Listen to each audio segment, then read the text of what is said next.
Kita baca firman Tuhan di dalam Kisah Para Rasul 14 ya. Mulai ayat 21 sampai selesai. Saya akan baca ayat yang ganjil. Saya mohon kesediaan saudara untuk ayat yang genap dan ayat yang terakhir. Kita sama-sama. Dia bilang begini. Perikopnya kembali ke Antioquia. Paulus dan Barnabas. Paulus dan Barnabas memberitakan Injil di kota itu dan memperoleh banyak murid. Lalu kembalilah mereka ke Listra, Ikonium, dan Antioquia. Ayat 22. Di tempat itu mereka menguatkan hati murid-murid itu dan menasihati mereka supaya mereka bertekun di dalam iman dan mengatakan Sabar.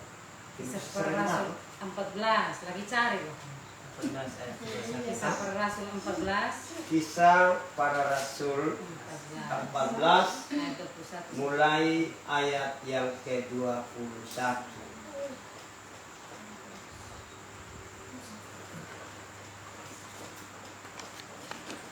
Oke? Amin.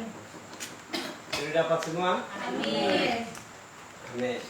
Biar saya ulang dulu, nanti jadi gitu. Ayat 21 dia bilang begini. Paulus dan Barnabas memberitakan Injil di kota itu dan memperoleh banyak murid. Lalu kembalilah mereka ke Listra, Ikonium, dan Antioquia. Ayat 22. Di tempat itu mereka menguatkan hati murid-murid itu dan menasihati mereka supaya mereka bertekun di dalam iman dan mengatakan bahwa untuk masuk ke dalam kerajaan Allah kita harus mengalami banyak sengsara.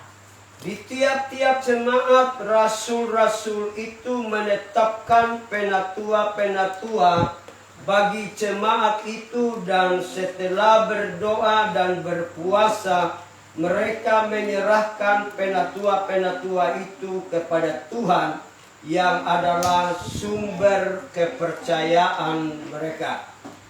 Mereka menjelajah seluruh Pisidia dan tiba di Pamfilia. Di situ mereka memberitakan firman di Perga, lalu pergi ke Atalia di pantai. Dari situ berlayarlah mereka ke Antioquia. Di tempat itulah mereka dahulu diserahkan kepada kasih karunia Allah untuk memulai pekerjaan yang telah mereka selesaikan. Setibanya di situ mereka memanggil jemaat berkumpul, lalu mereka menceritakan segala sesuatu yang Allah lakukan dengan perantaraan mereka, dan bahwa Ia telah membuka pintu bagi bangsa-bangsa lain murid-murid itu. Saudaraku di dalam Tuhan Yesus Kristus, cerita ini itu setelah penganiayaan di Yerusalem, lalu para murid itu tetap di Yerusalem, rasul-rasul maksudnya ke-12 orang itu. Tapi selain daripada itu mereka berserak kemana-mana. Tetapi satu hal yang indahnya, satu hal yang begitu mulia, ada satu keberanian di dalam roh mereka yang Tuhan taruh untuk mereka tetap memberitakan nama Yesus Kristus Tuhan, sekalipun pada waktu itu penganiayaan sedang besar-besaran, tetapi keberanian mereka menyerahkan nyawa mereka untuk Tuhan dipermuliakan, untuk kerajaan Allah ditegakkan. Mereka ada di dalam himpitan, mereka selangkah saja kepada maut, tetapi yang luar biasa, tidak ada yang pernah mereka takuti. Yang penting Tuhan dipermuliakan, yang penting Tuhan diagungkan, yang penting ada kerajaan Allah yang diperlebar. Nyawa sekalipun itu tidak penting lagi bagi mereka. Yang penting adalah Tuhan dipermuliakan di dalam kehidupan mereka. Dan itu yang paling saya mau tiru Dan kita harus itu teladani, saudaraku. Kalau kita lihat hari ini kan, baru berita saja kita sudah takut. Jangan terus. Kapan nama Tuhan itu ditinggikan? Kapan kerajaan Allah itu ditinggikan? Kapan nama Tuhan itu menjadi benteng yang teguh? Kapan nama Tuhan itu menjadi sesuatu yang di atas segala-galanya bagi kita orang yang percaya? Kalau kita masih takut, saudara. Kita akan lihat di sini pernyataan daripada firman Tuhan. Saya akan mulai daripada ayat yang ke-22. Dia bilang begini, di tempat itu mereka menguatkan hati murid-murid itu dan menasihati mereka supaya mereka bertekun di dalam iman dan mengatakan bahwa untuk masuk ke dalam kerajaan Allah kita harus mengalami banyak apa?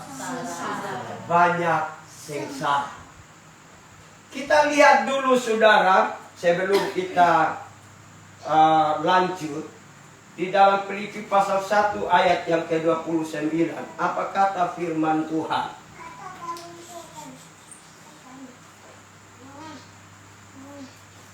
Filipi pasal 1 ayat yang ke-29.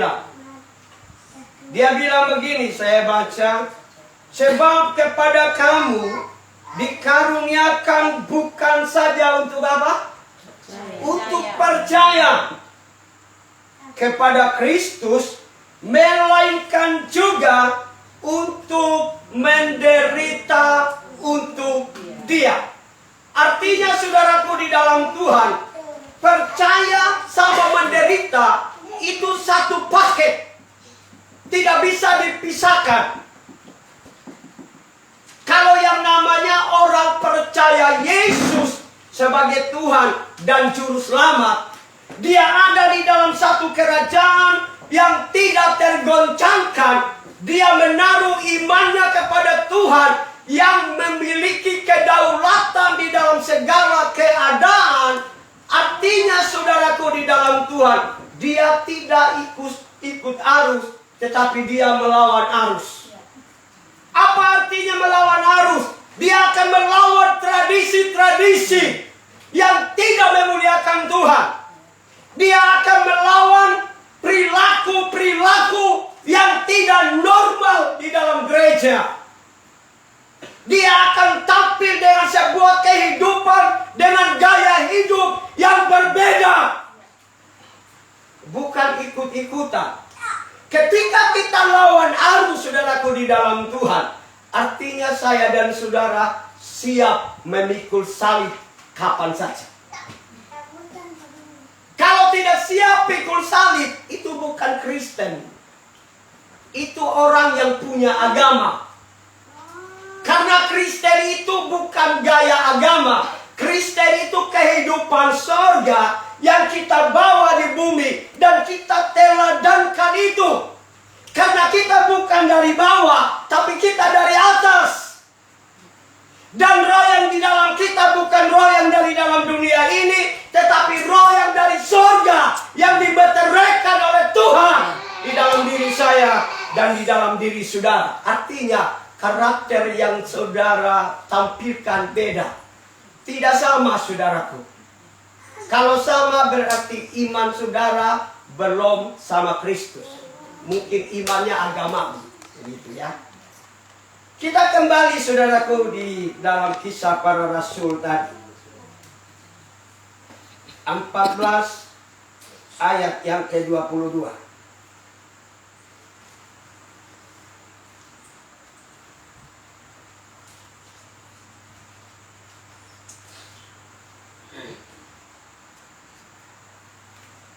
Saudara lihat di situ ada dua tekanan kalimat yang menjadi sentral pembahasan bagi kita malam hari ini. Yang menjadi sebuah pelajaran. Kalau itu sebuah pelajaran, artinya itu satu doktrin yang perlu kita kita tanamkan di dalam pikiran kita, dan itu jadi sebuah pola, jadi sebuah pandangan hidup, jadi sebuah pendirian hidup, yang kitab itu sudah satu patokan itu, kita berjalan sesuai dengan real itu. Saudara lihat di sini, saya baca saja secara keseluruhan, lalu kita nanti lihat kalimat yang perlu kita belajar. Di tempat itu mereka menguatkan hati murid-murid itu dan menasihati mereka supaya mereka bertekun di dalam iman. Ini hal yang paling pertama. Semangat, oke, itu bagus. Tanpa semangat orang tidak punya antusias untuk meraih sesuatu yang lebih besar. Artinya semangat itu bagus sudah. Tetapi ada yang lebih bagus. Apa itu? Supaya mereka bertekun di dalam apa? Di dalam iman. Kata yang kita mau soroti adalah ketekunan. Tekun. Kalau dari dalam bahasa aslinya ketekunan itu, pengertian katanya itu ketabaran dan ketabahan. Orang yang bertekun artinya orang yang memiliki sebuah kesabaran. Dan kalau orang memiliki sebuah kesabaran, dia tidak mungkin terlepas daripada sebuah penguasaan diri. Orang yang punya kesabaran artinya dia punya penguasaan diri, sudah. Kalau orang punya penguasaan diri, biasanya diikuti dengan sebuah ketabahan di dalam hidupnya. Kenapa ini penting, saudaraku, di dalam Tuhan? Otomatis ketika kita iring Tuhan itu sungguh-sungguh dengan hati yang cinta Tuhan, hanya satu saja perjalanan hidup kita. Kita siap menantang ini badai. Kita siap untuk hidup di dalam badai itu, tapi kita tidak bisa digulingkan oleh badai. Itu prinsipnya. Kita harus berada di atas badai. Badai apa saja, saudara, yang mengintimidasi kita untuk tidak maju di dalam Tuhan.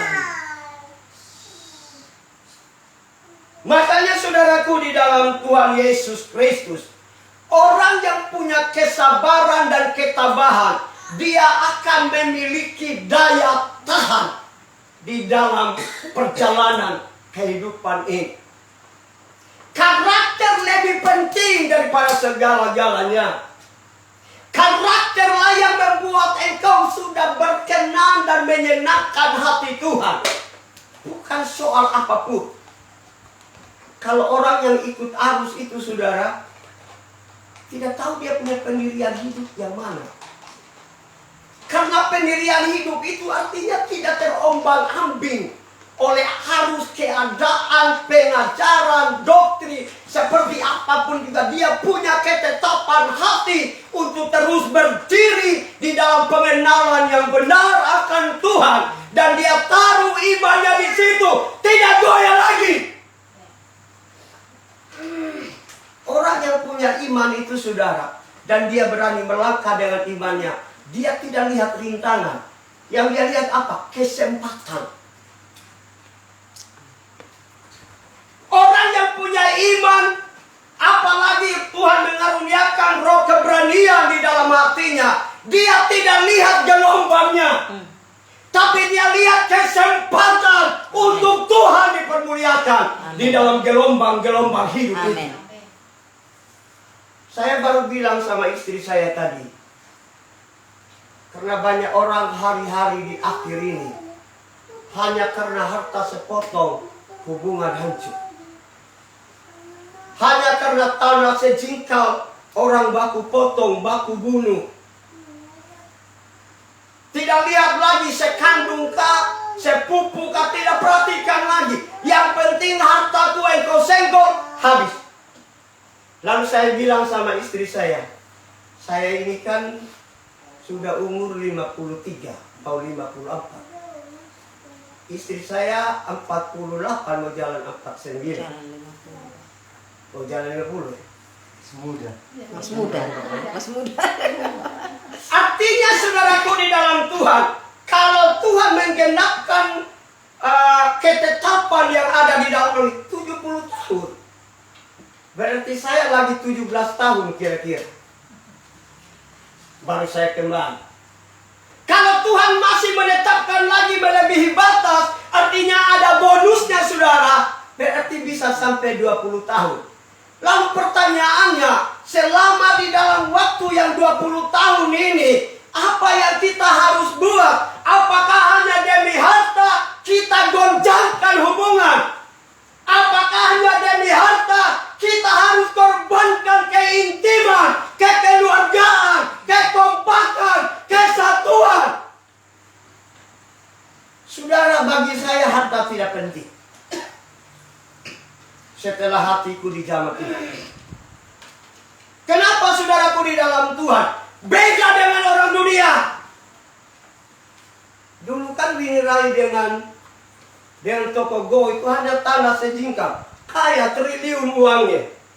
Hanya tanah sejengkal begini, mereka sampai ke pengadilan. Uang yang keluar lebih besar daripada kalau dijual ini tanah yang sejengkal. Anda bayangkan, spirit materialisme menjadi dominan di dalam kehidupan orang-orang yang bilang percaya tapi agamawi. Orang yang menyerahkan hidupnya sama Tuhan, dia tidak pusingkan itu. Dia tidak pusingkan itu, sudah. Tidak penting lagi itu. Makanya Paulus berkata, malahan segala sesuatu aku anggap rugi. Kenapa? Karena pengenalan akan Kristus Yesus Tuhanku lebih mulia daripada segala-galanya. Oleh karena dialah aku lepaskan segala kemuliaan itu. Dan menganggapnya ini yang lebih dasar. Dan menganggapnya sampah. Supaya aku jangan punya Kristus. Supaya aku bisa mendapatkan Kristus. Suatu standar hidup yang perlu diperjuangkan oleh orang percaya. Yang memakai nama Tuhan di dadanya. Kalau tidak, karakter hidup kita akan mendatar saja. Tidak akan bisa meningkat. Tidak akan punya daya tahan di dalam bantingan-bantingan arus dunia ini. Dulu hari ini kita pegang ini Alkitab, orang tidak larang saudara. Kalau dulu nyawa jadi korban, tapi mereka tidak pusing. Harta mereka diambil, mereka tidak pusing. Kenapa? Fokus mereka sama Tuhan. Kita hari ini gaya-gaya, ada yang saja yang ngomong sasar.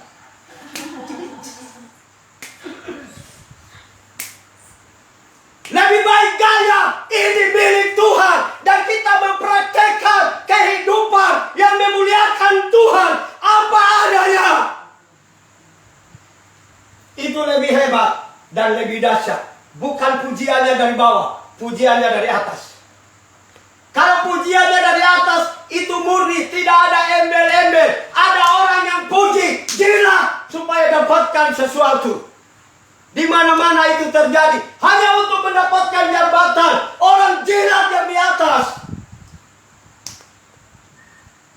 Hari ini kan begitu.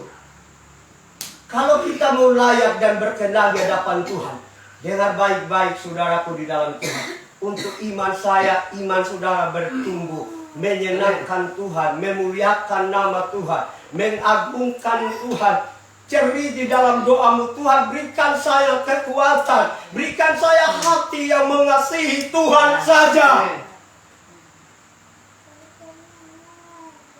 Saya tidak terlalu penting apapun, seumur begini, setua, seperti. Apa yang kita pentingkan, saudara? Uang itu cuma keterbatasan, ada batasnya, saudara. Tapi banyak orang genggam uang, korbankan Tuhan. Genggam uang, korbankan imannya. Itu orang Kristen kalau dia begitu. Apalagi kalau levelnya naik, melayani Tuhan, khotbah di mana-mana. kalau masih punya tabiat karakter yang dipelihara, dia tidak hancurkan, dia tidak disiplinkan hidupnya untuk dia tidak boleh ada di situ, merasa nyaman di situ, gaya. Apa yang perlu digayakan, saudara? Berteguh di dalam iman, artinya bertahan di dalam iman. Gelombang apapun yang Tuhan izinkan terjadi, dibenci kah, tidak dihargai kah, mengalami ketidakadilan kah, tahan di situ. Perjuangkan imanmu, rangkul imanmu, bilang sama Tuhan, tidak ada yang lebih berharga lagi bagiku selain pribadi Tuhan. Amin. Tidak ada lagi. Model-model seperti begini, kalau engkau punya spirit yang seperti yang saya bilang, yang kita belajar malam ini, saya percaya saudara, dunia ini tidak penting lagi bagi saudara. Kemewahannya, ada orang yang kejar mati-mati di dunia, padahal cuma sampai di lubang kubur dia bilang, sayonara, saya tidak bisa sertai Anda sampai ke kekekalan sana. Tapi yang menyertai kita adalah karakter yang kita terima daripada Bapa. Ketekunan penting sekali. Bangun itu setiap hari.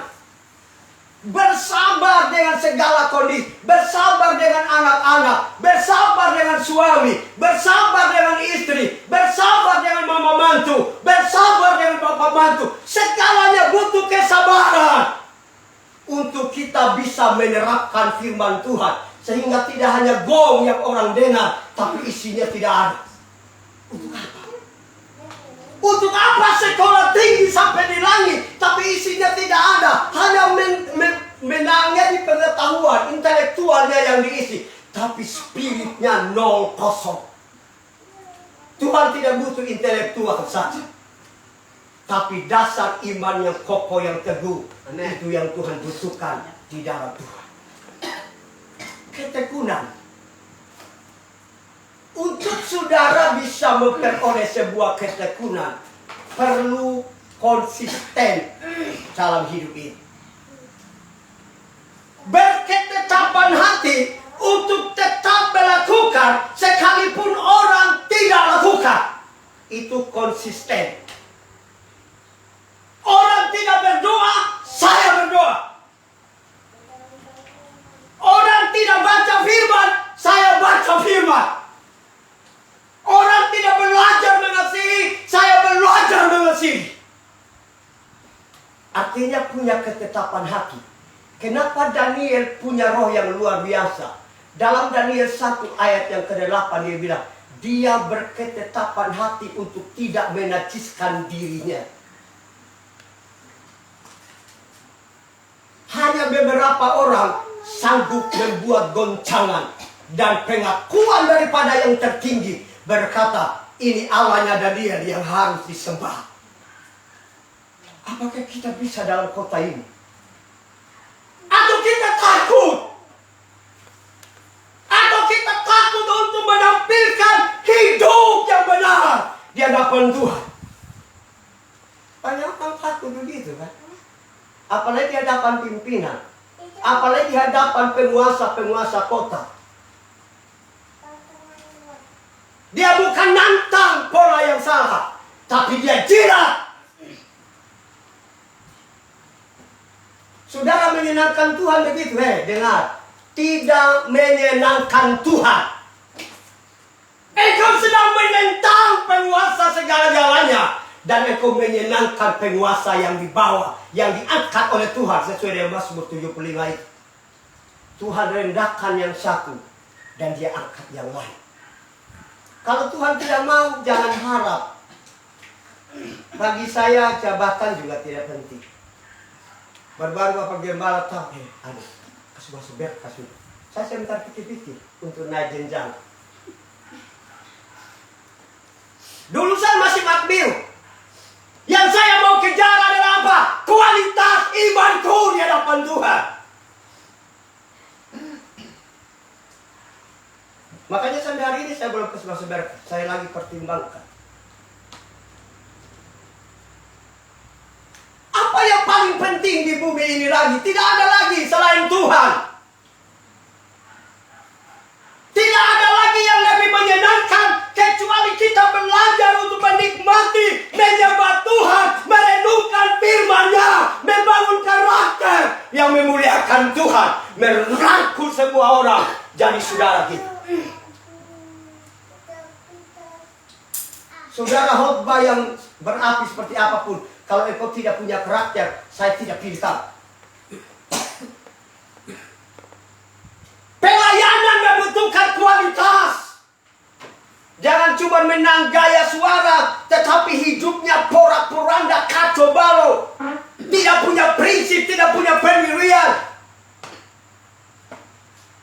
Tidak punya prioritas yang menempatkan Tuhan di atas segala-galanya. Ngapain? Tampil di sini untuk apa? Supaya saudara jadi berkat. Kalau tidak jadi, banyak orang yang begini sudah. Kita tampil di sini, kita mulai omong saja. Suatu tipu lipi biar tipu lemah. Kurang ngomong di belakang. Kalau saudara tidak punya gaya hidup, tampilkan. Engkau jujur. Orang bilang tidak bisa, saya bilang bisa. Bisa. Orang bilang tunduk sama suami yang agak beringas. Orang bilang tidak bisa. Bisa. Siapa bilang tidak bisa? Bisa. Kenapa tidak bisa? Karena kita masih cinta nyawa. Karena ada sesuatu yang kita pertahankan. Untuk hidup di dalam ketekunan, engkau perlu buang yang daging-daging kepentingan diri sendiri. Buang, belajar untuk buang, belajar untuk tanam, kubur. Belajar, emosimu kubur, dendam kubur, yang suka fitnah, gosip orang, rendahkan orang kubur.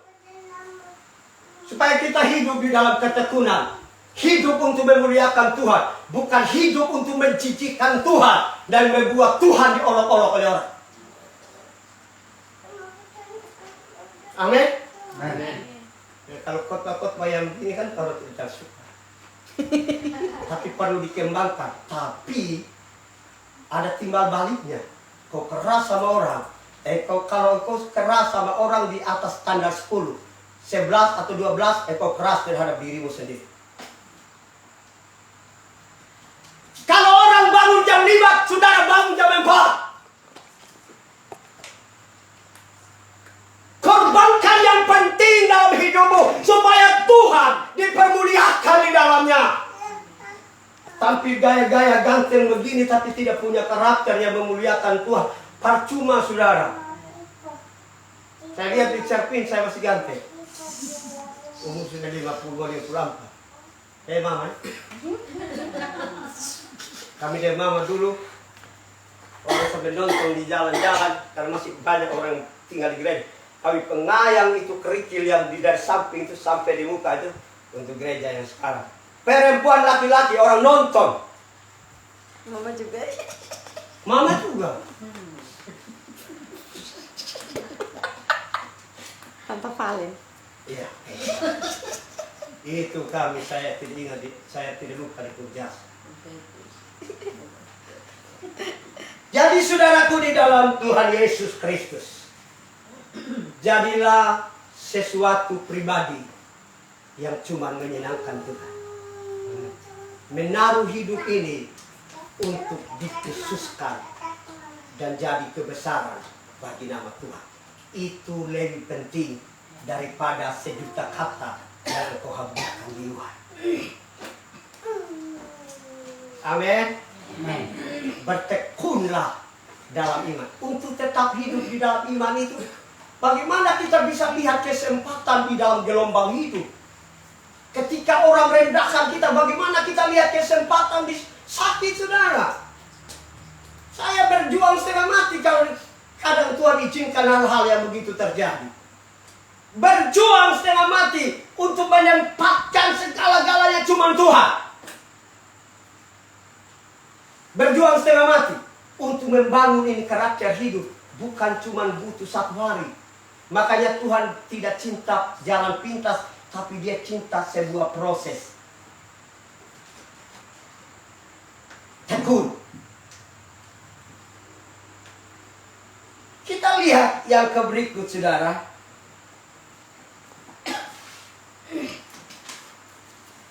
Bahwa untuk masuk ke dalam kerajaan Allah, kita harus mengalami banyak sengsara. Saudara, kerajaan Allah itu lain dari sorga. Kalau berbicara tentang kerajaan Allah, itu berbicara tentang sistem kerajaan yang harus dibangun di dalam pribadi kita lebih dulu. Sistem penguasa yang sudah teratur di dalam roh kita, di dalam jiwa kita. Doktrin-doktrin yang lama, sistem-sistem yang lama, cara pandang yang lama, pola pikir yang lama, itu harus ada pergantian. Dia tidak ada bim salah bim. Tidak bisa. Tidak bisa, saudara. Dalam nama Yesus, saya tanking ini pikiran. Kalau itu cuma serangan, bisa. Tapi kalau itu pikiran itu sudah terpola karena ada sebuah doktrin yang mendoktrinkan pikiran saudara dari sejak dini hari, dan saudara bertumbuh di dalam cara pandang itu, tidak bisa di-tanking.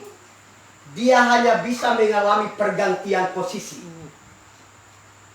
Belajar yang menyenangkan Tuhan, lalu buang yang tidak menyenangkan Tuhan. Lalu yang menyenangkan Tuhan itu ditempatkan jadi pendirian hidup, jadi pandangan hidup, jadi gaya hidup, bangun jadi kebiasaan. Lalu dari kebiasaan itulah akan melahirkan karakter dan pendirian hidup di dalam dirimu yang ini. Itu yang akan membawa ke mahkota, bukan keselamatan. Karena keselamatan itu anugerah, kita percaya Tuhan Yesus. Tetapi berbicara tentang mahkota, berbicara tentang sebuah upah yang kita bangun setiap hari untuk menyenangkan Tuhan dalam sebuah ketulusan. Jadi seberapa besar mahkota yang kita akan dapat nanti tergantung dari seberapa tulusnya engkau mendirikan hidupmu di atas dasar pengajaran iman yang benar di hadapan Tuhan. Bukan berapa lama saya hidup melayani, Tuhan tidak hitung dari situ. Tuhan hitung seberapa dalamnya kita bangun hidup ini di atas dasar iman yang paling suci. Kita lihat Yudas ayat yang ke-20.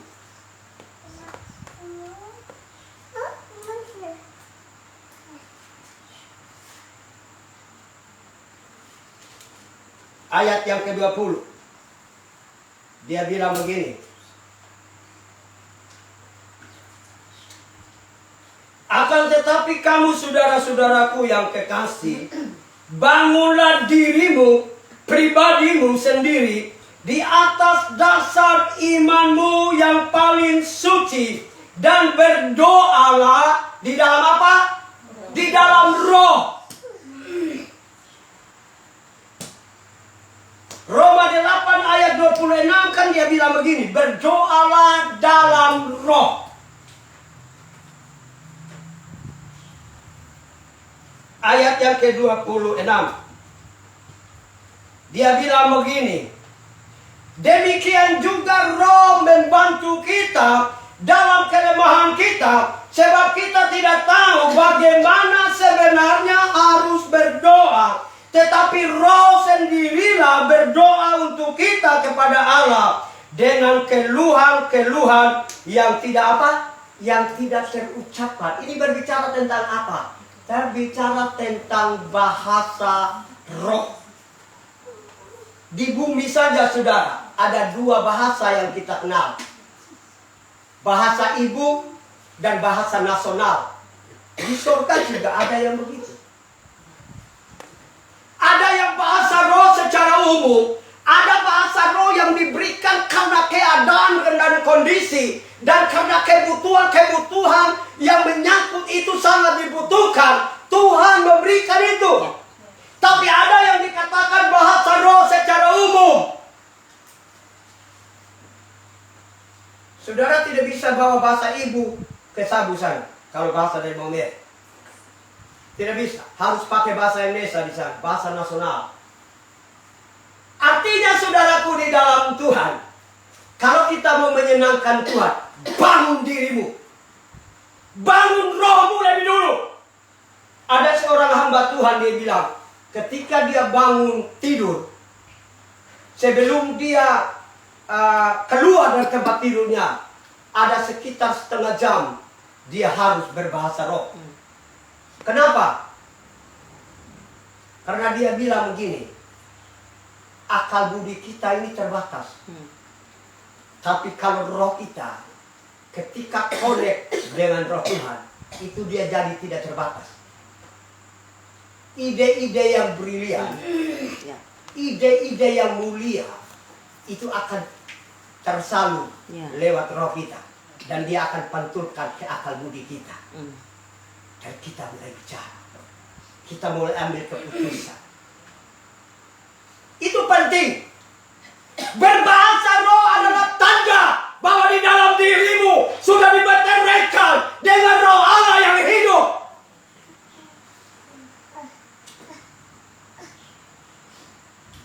Ada orang yang karena sekolah tentang bahasa roh. Saya pernah masih hidup orangnya, Pak Jonad. Itu Bapak Gembala senior. Itu orang, aduh Tuhan, saya tidak tahu karakter. Ada satu orang yang homo. Ini saya saksikan. Karena waktu itu dia belum begini gereja, masih lantai 2. Itu dia itu jadi donatur yang terbesar itu gereja untuk sekolah-sekolah P4 yang ada di situ, sekolah dasar teologi yang ada di situ. Ini orang barat yang jadi donatur. Bukan homo, dia lesbian. Perempuan. Ketika anak-anak bersaksi bahwa dia lesbi, saudara, lalu Bapak John panggil dia tidak mengaku, tapi terbukti di anak-anak. Ada yang ditangkap anak, dia isap, dia kibit. Akhirnya saudaraku di dalam Tuhan, sampai berapa kali Bapak John panggil, dia tidak mengaku. Lalu Bapak John bilang begini, panggil yang terakhir. Malam hari ini, malam atau siang mungkin saya kurang hafal lagi. Lalu, karena saya juga belum masuk di situ, ada teman-teman yang cerita. Lalu dia tidak mengaku juga sudah apa yang dia waktu buat. Dia bilang, kau sangka lu punya uang yang sudah segini banyak yang ada di gereja ini. Dia angkat ini tasnya dia buang dari karena di Daikoten itu kan gerejanya langsung di pinggir jalan. Dia buang tasnya lebih dulu. Lalu Bapak John bilang begini, kau mau jadi seperti itu tas atau kau turun lewat di tangga dan turun dan cari rumah di mana saja kau mau. Saat itu dia keluar. Hilang donatur. Gereja tidak bertumbuh karena orang yang punya uang banyak. Tapi gereja bisa bertumbuh, pribadimu bisa kuat, pribadimu bisa connect sama Tuhan. Kalau engkau bangun dirimu di atas dasar iman yang paling suci, tanpa kompromi.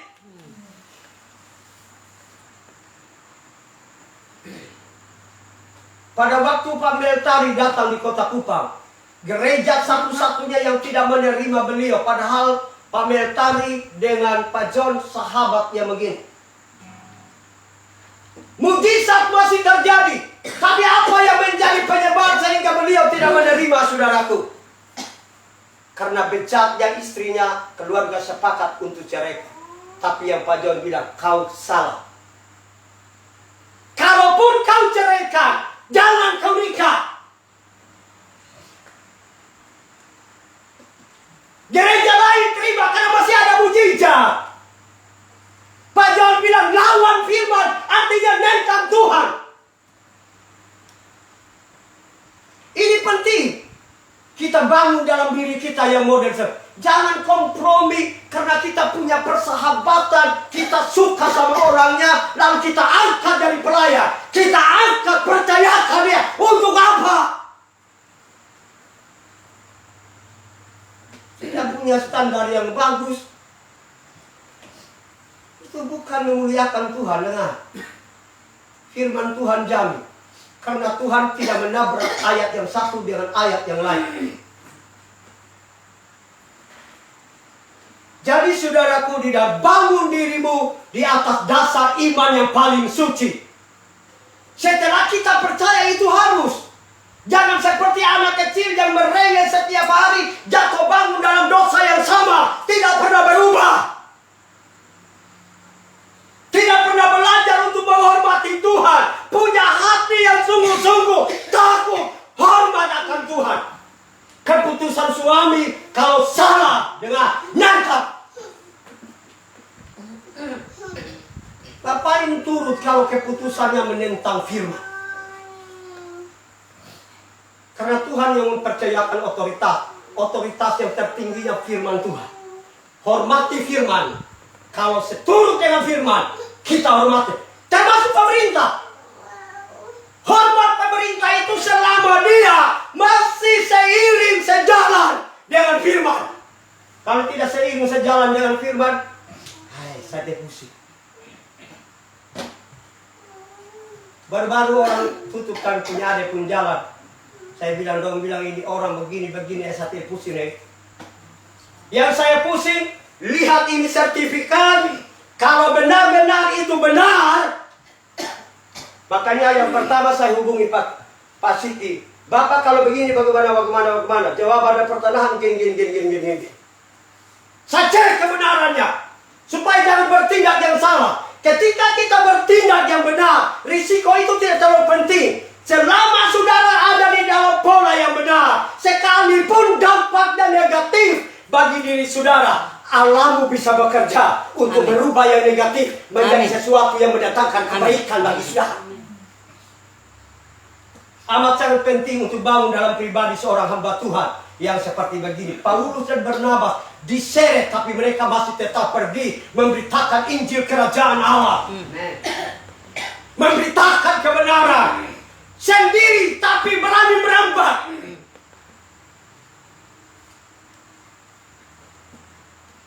Jadi saudaraku di dalam Tuhan Yesus Kristus, saya percaya kalau kita menjalankan sistem yang model seperti ini, memang tidak semenyenangkan orang. Tidak selamanya. Tapi kalau dia punya roh yang betul-betul hanya belajar untuk hormat akan Tuhan, pasti dia akan menerima sudah. Amin. Betul. Ngapain kok kita mati nanti juga orang injak kita pukul.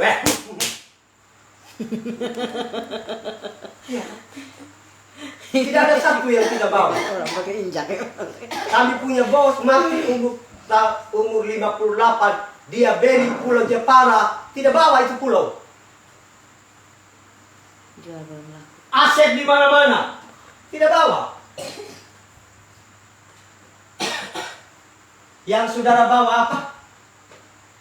Perbuatanmu yang menyenangkan Tuhan. Bangun dirimu di situ. Belajar hormat Tuhan. Amin. Kalau engkau belajar hormat Tuhan, kepercayaan itu hal yang kedua. Mau dipercaya atau tidak dipercaya, itu urusan Tuhan Allah. Ya, amin. Urusan Tuhan dong. Mau Bapak Ali senang sama saya atau tidak senang, yang penting saya cek dulu diri saya, polanya benar atau tidak. Kalau polanya benar, gas. Mama toh, saja mama ini. Kami seperti adik kakak, kan dulu kan lama saya tinggal di gereja. Jadi dia sudah begini juga tetap begini lagi.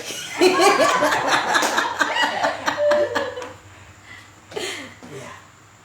Jadi saudaraku di dalam Tuhan, mari kita bangun diri kita sesuai dengan firman Tuhan. Jangan biarkan imanmu bisa dibeli oleh orang. Jangan biarkan imanmu bisa disewa dengan beras, dengan uang, dengan apapun juga. Hei, buang! Beras mahal. Biar beras mahal. Lebar belajar puasa dulu. Ya. Haleluya. Iya saudaraku. Kalau surga disenangkan saudara. Mazmur 24 dia bilang begini. Dia yang punya semua. Elia saja zaman dulu yang masih zaman kuno. Burung gagak yang rakus daging Tuhan perintahkan. Amin. Haleluya. Amin. Haleluya. Amin. Yes, alhamdulillah. Kan begitu sudah ya. Jadi saya percaya bahwa dua poin firman Tuhan ini kalau kita bangun dalam diri kita. Tapi saya ajak tidak boleh memberontak. Tetap tunduk kepada ketetapan yang Tuhan ajarkan. Ya.